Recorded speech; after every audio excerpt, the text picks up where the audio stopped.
feel a little discombobulated today. Well, welcome. We are going to talk about being soul aligned today. If you've ever felt like what you're doing in life is not lining up, I'll tell you a little bit about my story in a little bit. This is the workshop for you. I have felt for the longest time that my spiritual beliefs and the way I was living my life were not congealing very well, and they definitely weren't synergizing to make anything better. It was just constant conflict, it felt like. So that's why I came up with this little session. I'm going to do this all in 1 hour because I respect your time, and that's what I had signed you up for.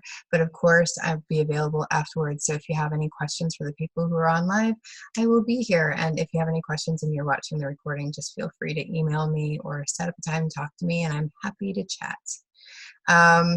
If you are live right now, we're going to pop all of our questions in the chat if you have them during the recording. And, you know, feel free to put any comments in there. I was just saying, I love stories. I love people connecting with me. So feel free to put anything in there. And you can start with the people who are on live. Feel free to pop in the chat where you're calling in from. I know I checked in with a few of you, but it's always interesting for everybody else to know where you're coming from. So feel free to put that in there.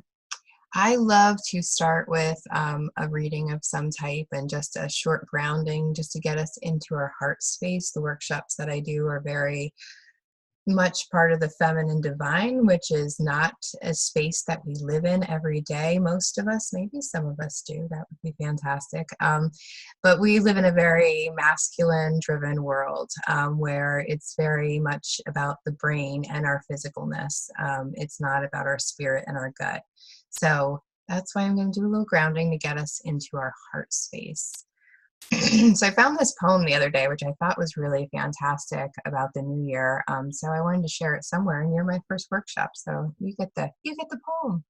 It's called "The Call" by Richard Wehrman. It's not the day on the calendar that makes the new year new. It's when the old year dies and the new year gets born. It's when the ache in your heart breaks open, when new love makes every cell in your body align. It's when your baby is born. It's when your father and mother die. It's when the new earth is discovered, and it's the ground you're standing on. The old year is all that is broken, the ash left from all those other fires you made. The new year kindles from your own spark, catches flame and consumes all within that is old, withered, and dry.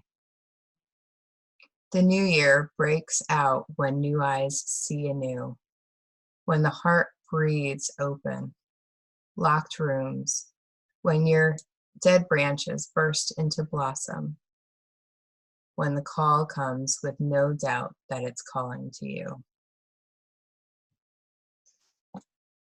So now I'm going to have us take a breath and just get grounded and close your eyes. And then just put your hands on your heart and breathe. Breathe into that heart space, feeling the expansion of your breath, and let it out. And again, feel the expansion of your heart space as you breathe in.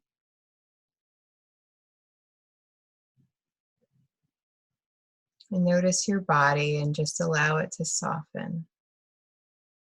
Bring your shoulders down from your ears.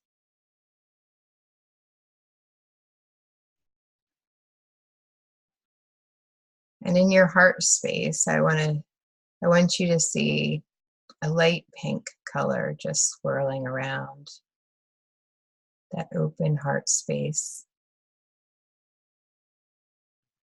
And then bring in a translucent milky white color and just have those two colors swirl.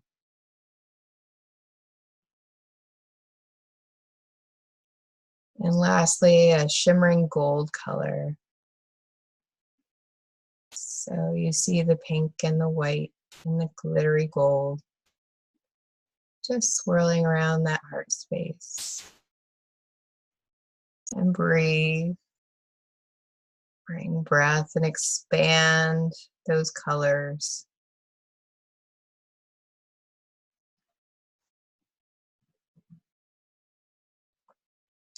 And then one more time, just breathe into that heart space. And we're going to ask your heart a few questions. Whatever the answers are, don't judge it. Just allow whatever to come and be. So the first thing we're going to do is ask your heart, how am I out of alignment with what I desire? How am I out of alignment with what I desire?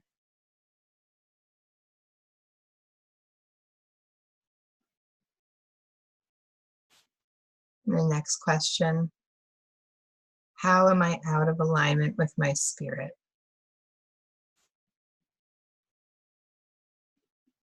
How am I out of alignment with my spirit?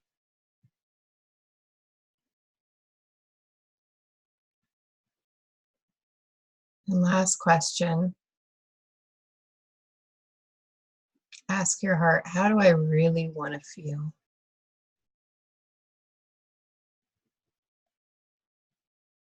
How do I really want to feel?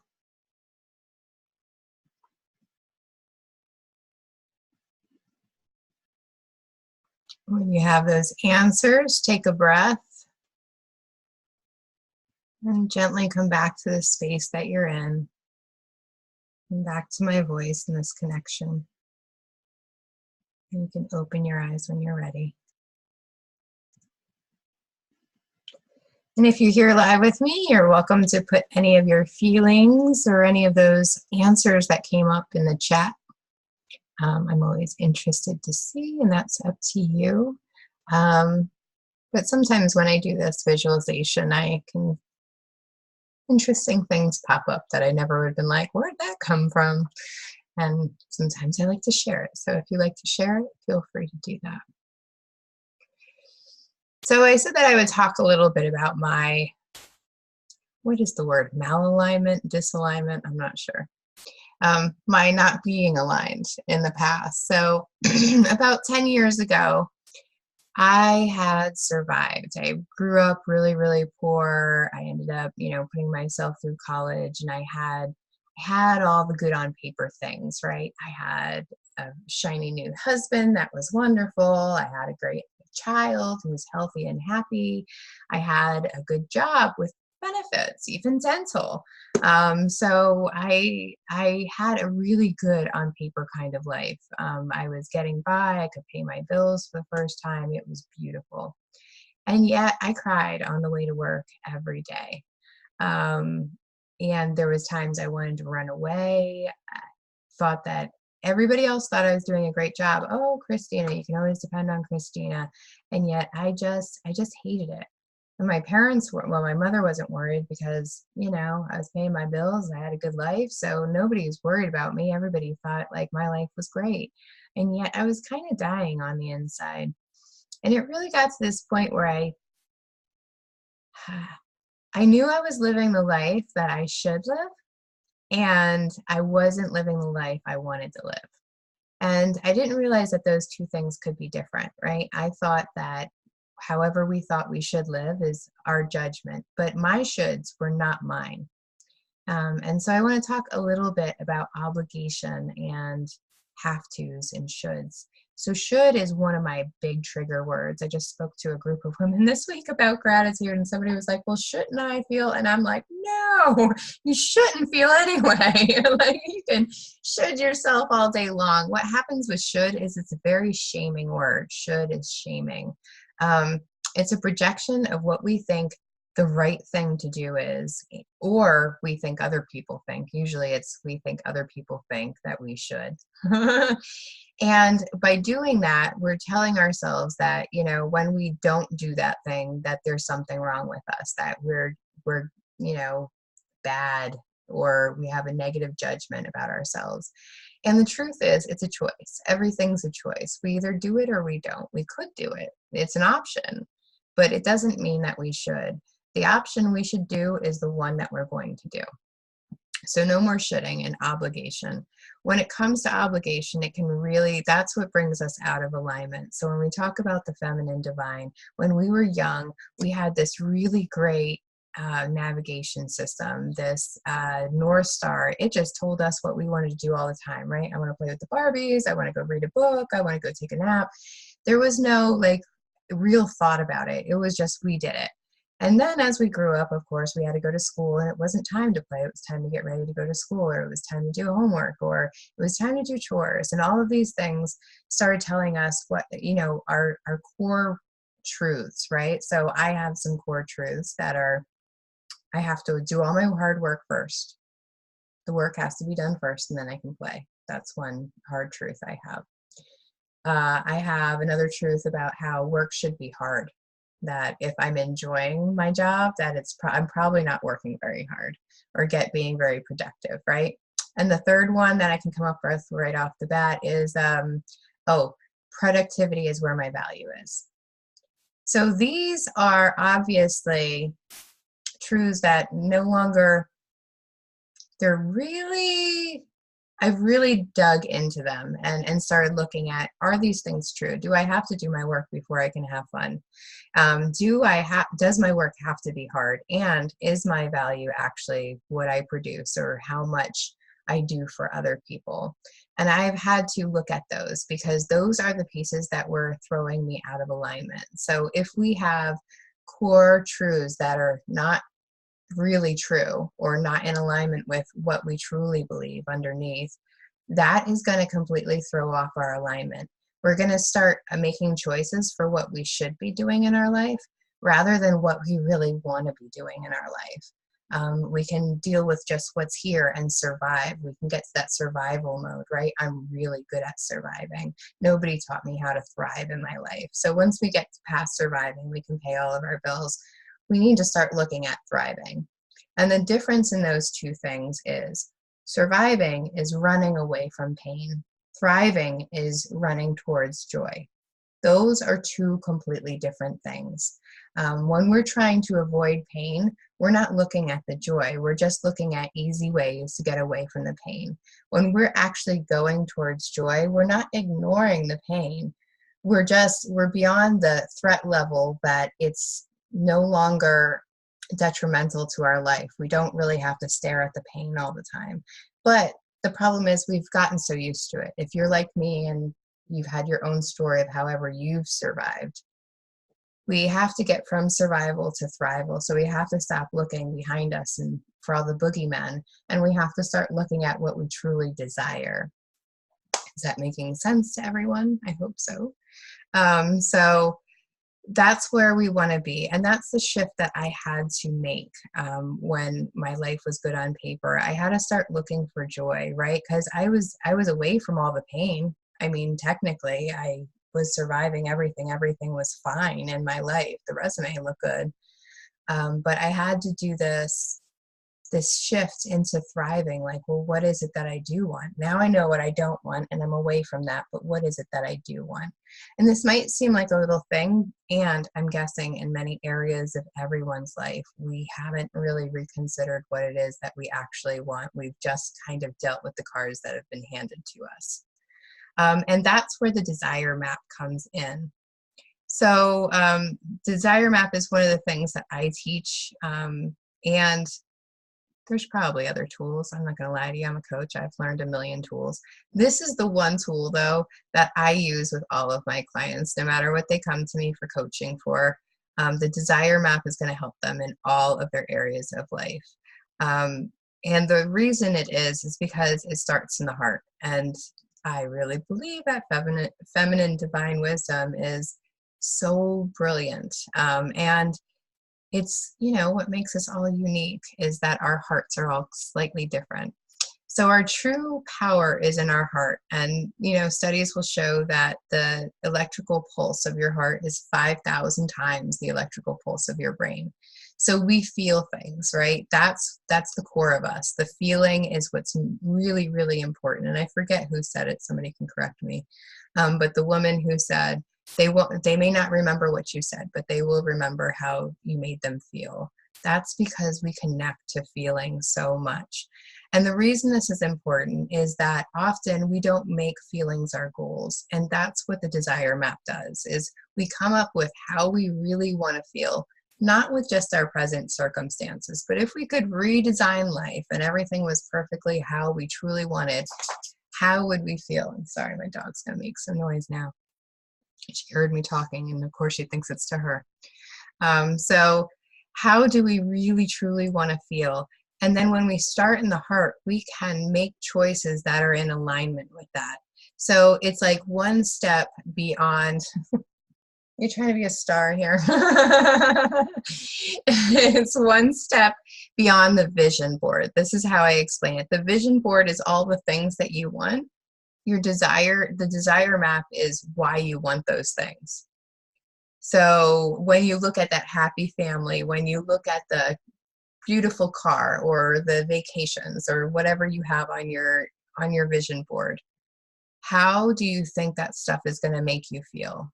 Because that is what we want. That is the feeling that we want. That's what we truly want underneath. That's our true why, is I want to feel X, Y, and Z. And usually it comes around three things: happiness, success, and confidence, right? So I would choose that you didn't use those words because they're very general and you can feel anyway. There's lots of feelings, and these don't have to, if you're from the Woman Within world, these are not the 5 feelings: happy, mad, sad, glad, fear, and shame. These are like vibrant or radiant or tidal, or one of mine is divine knowing, how I feel when I feel like I'm in my divine knowing. That's one of my core desired feelings. So they can be anything, not just those 5 core ones.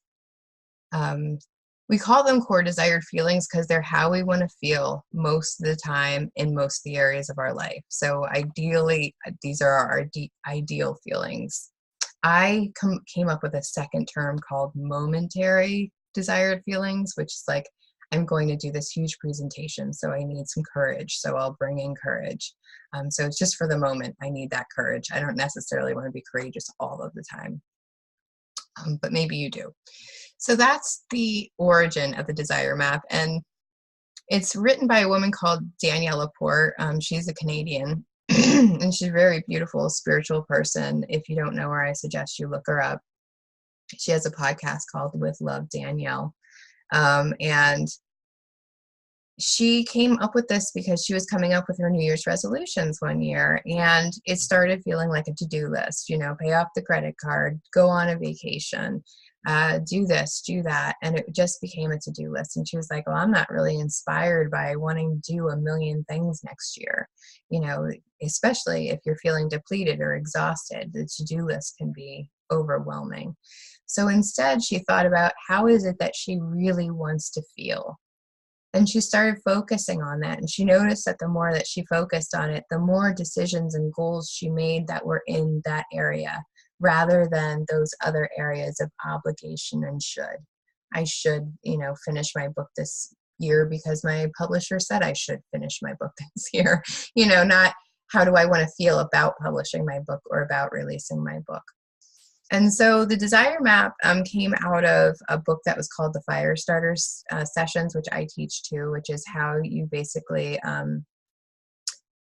let go of that drive for passion, figure out what your gifts are and how to present them to the world. But the desire map was one little chapter in that book, and she really expanded it because that's where everybody got value. And when she took that piece out, she realized that it's not just about your lifestyle and your livelihood, that you could actually apply this to your relationships, to your spirituality, to your creativity, and to your body as well. So, what am I doing? Okay. So we're going to look at 5 life areas. We're actually just going to pick one for this workshop, but you're welcome to go back after the workshop and go through all of the 5 areas and answer the questions that we're going to answer. But we just want to look at like you probably want to pick one area where you're not feeling aligned. You're not feeling like you're really mastering that area, or maybe there's, so I wrote a book called Inviting Shift, and the first stage is called Something Ain't Right. So maybe you know that something ain't right in that area.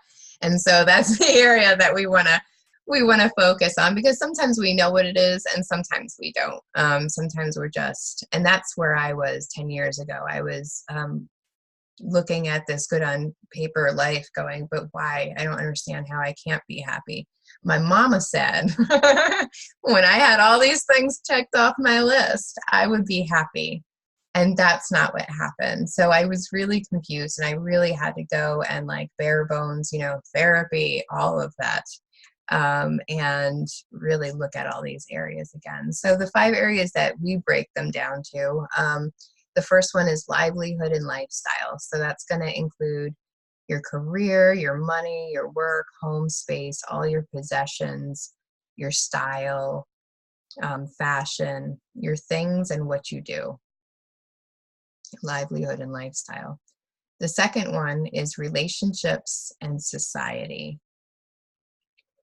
So this is any of your connections with outside people. They could be, friendship, family, romance, collaboration, people in community.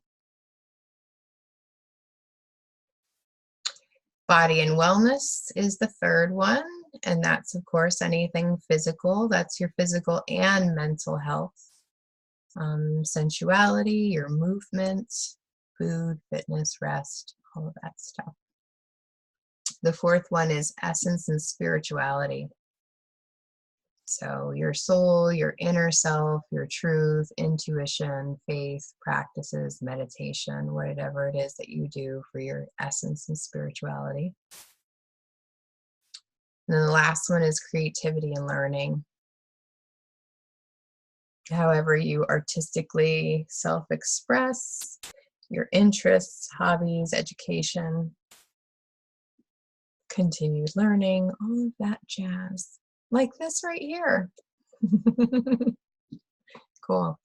So now what I want you to do is pick one of those areas, and I'm going to ask you a few questions. So just think about right now about what's happening in that area of your life, and maybe write down a few things about what you're grateful for.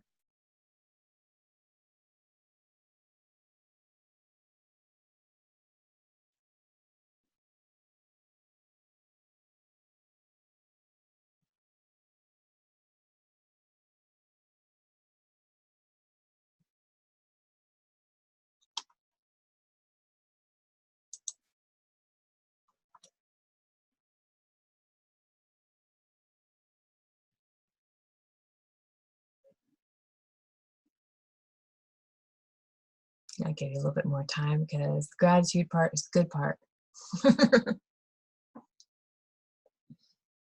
Cool. Okay. And then write down what's not working, if you know.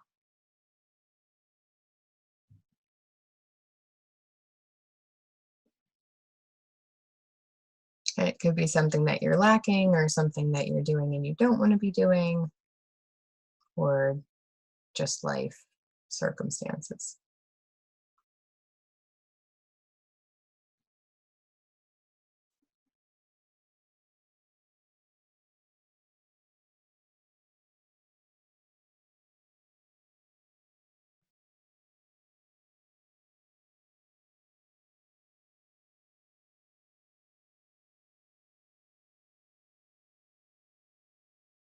Okay, and I don't want to give you too much time for that because we can go off on what's not working sometimes.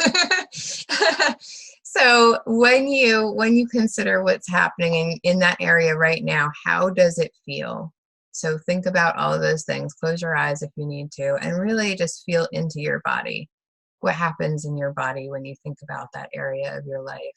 What are some of the feelings that you already have about that area?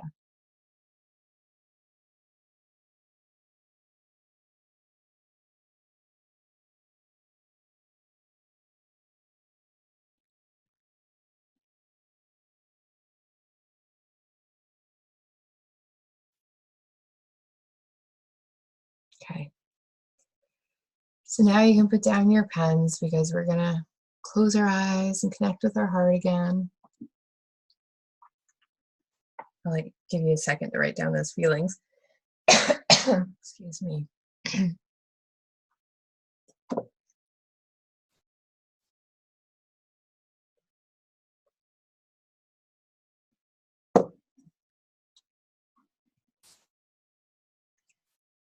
Okay. Now I think I've cleared my throat. So we're going to take a moment and just breathe and then put our hands back on our heart. We can close our eyes. And then feel that expansion of air again in your chest and bring back those colors, the pink and the white and the gold. And just see them in this heart space that has expanded and expanded, taking up all of your body. Your heart space is now expanded beyond your body. And we see these colors just flowing all around us, pink, white, and gold.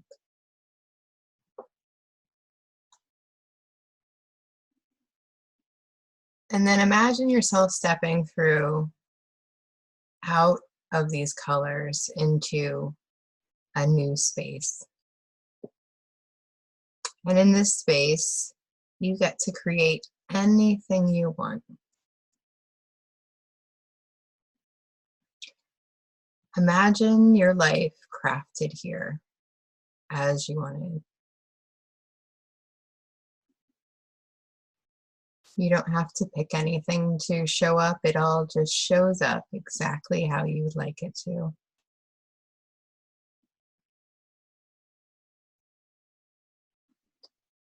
You can keep anything you want from your old life, from your real life, and you can leave out anything you don't want in this space.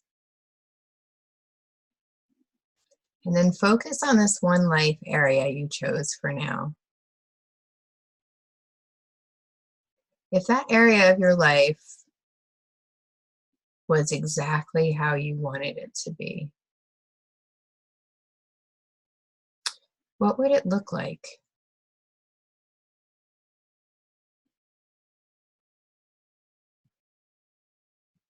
What are the colors and the textures?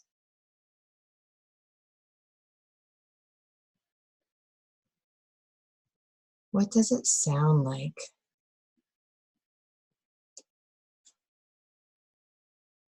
Is there music or nature, laughter, bells? What do you hear?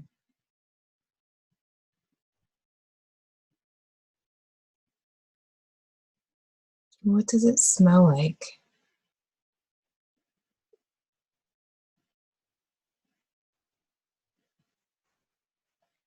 Is there flowers or someone baking or fruit?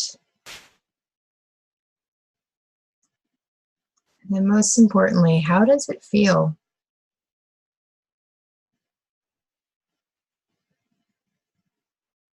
If this area, if life was exactly how you want it to be, how would it feel to be successful or confident or happy in this one area?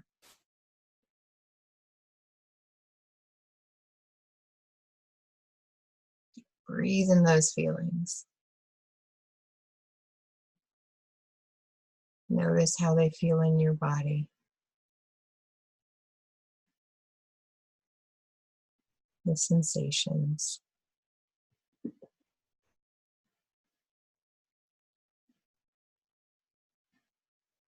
And when you're all filled up with that feeling, you can take a big breath and come back to the room.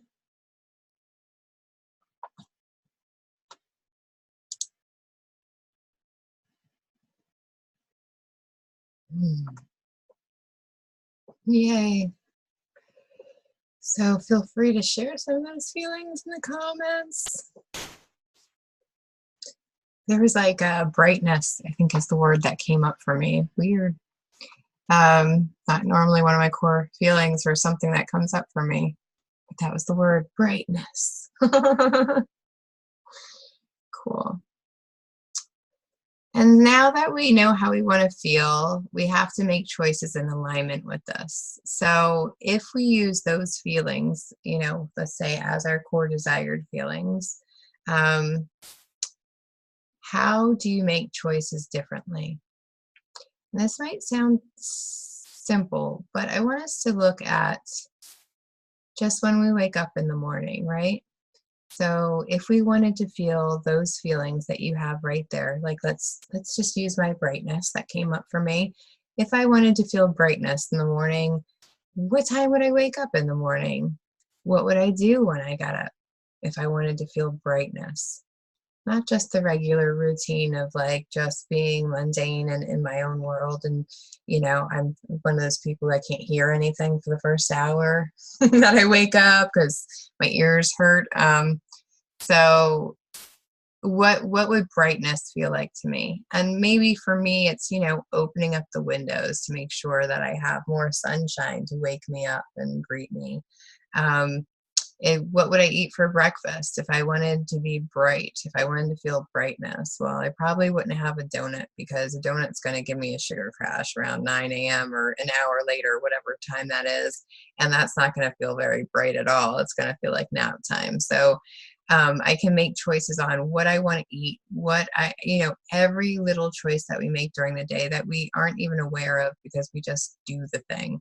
We could be making a different choice. If connection was one of your feelings, like you wanted to feel connected, well, maybe you go have breakfast with somebody else in the morning, like then you can go have connection during breakfast. So there's a million ways of bringing these feelings into our life so that we're feeling more aligned, right? Because what Danielle says is that our feelings are actually our truest form of who we are. It's the truth of who we are. Our desires are the truth of who we are. If you ever want to know somebody, get to know what it is they truly desire, and I promise you'll know more about who they are.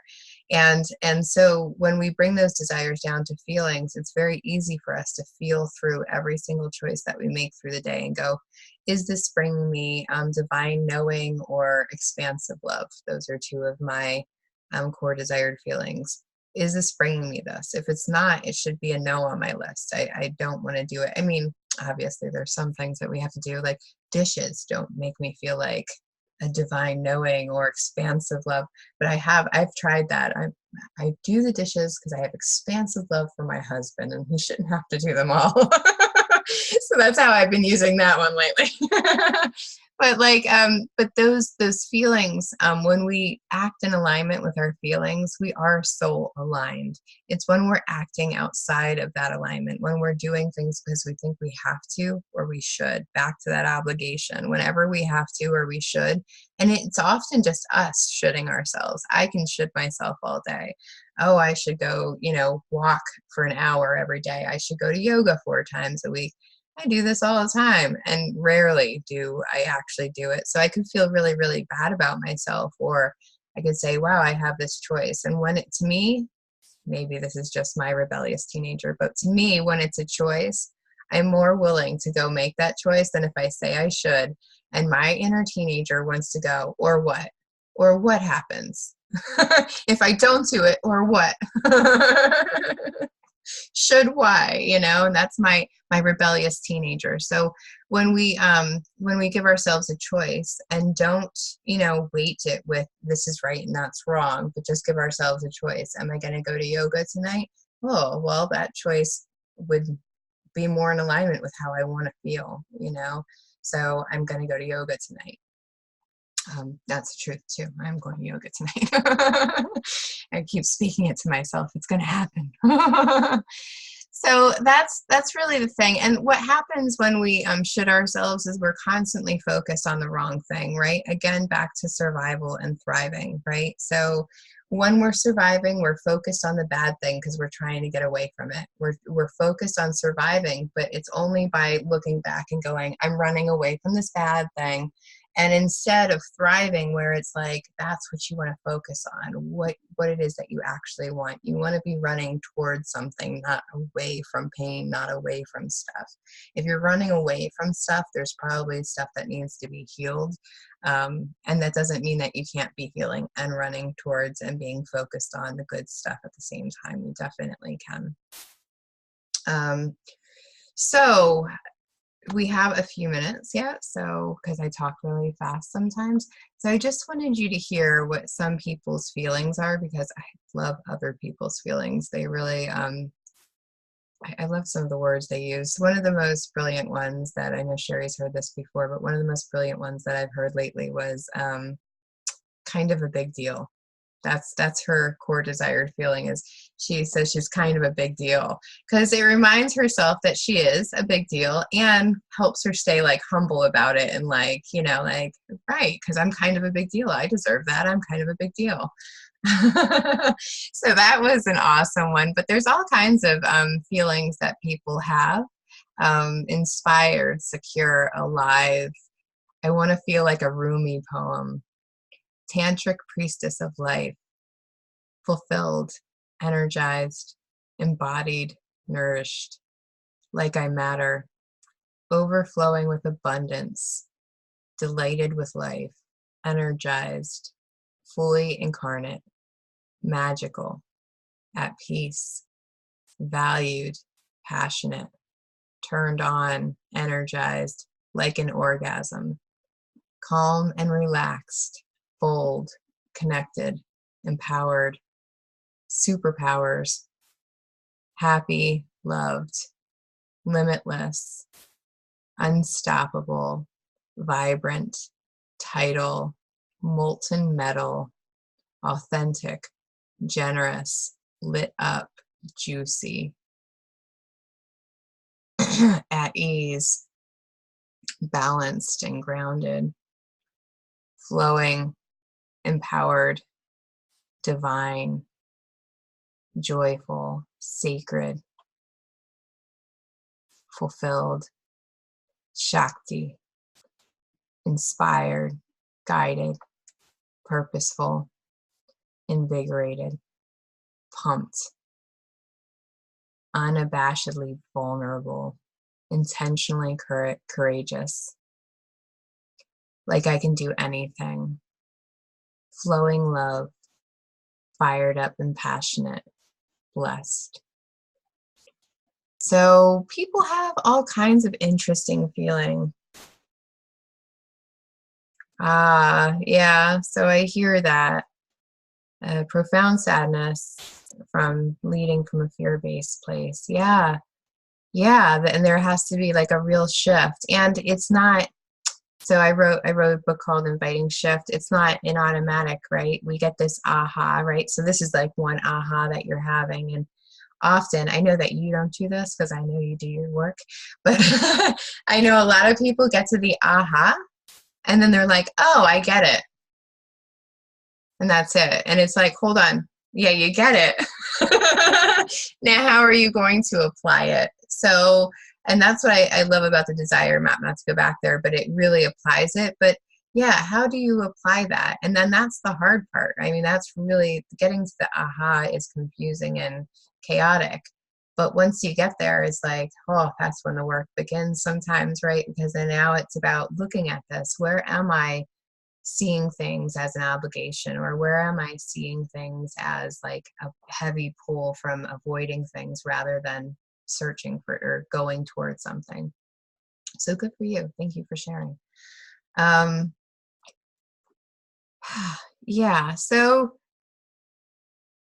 if you don't have the book, The Desire Map, I mean, I'm like the worst salesperson in the world because I have workshops all the time and I'm happy to have you in my workshops.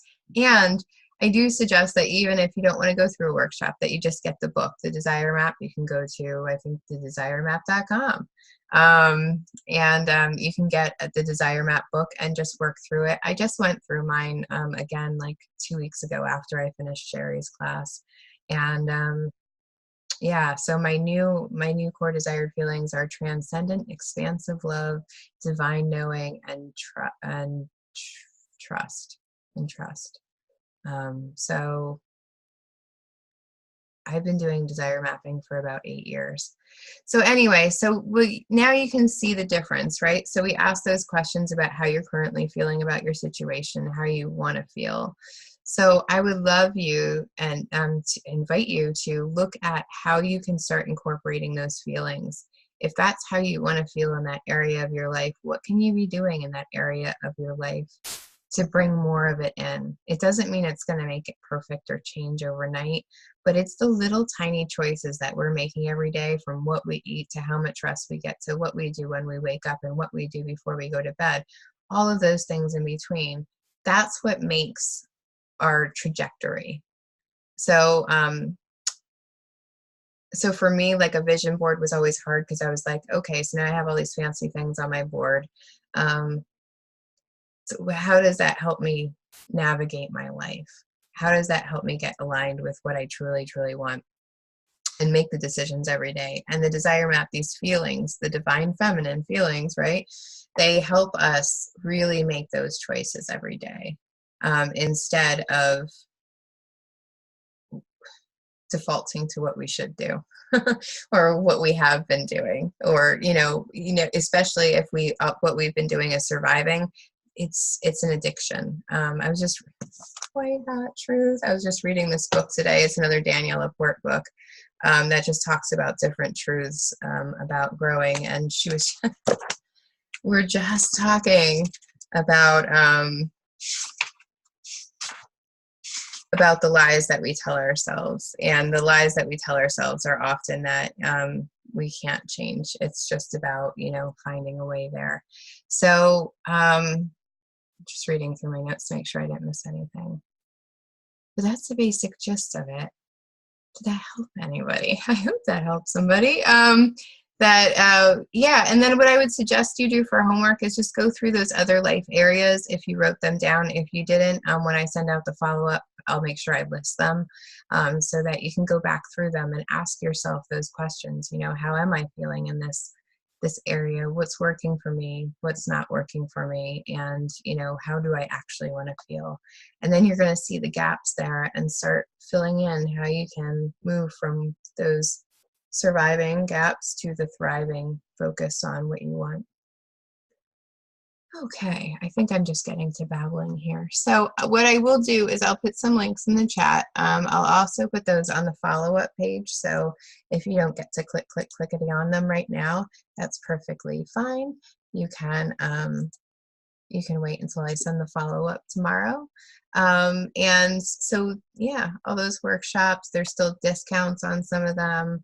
Like I said, I'm the worst salesperson ever. That's why I'm really glad that the Sedona retreat is already more than half full, and I have to do a lot of work for that. Woo-hoo! We have one woman on the call who's definitely going to be at that. So, yeah, so I'm going to stop the recording and then ask questions.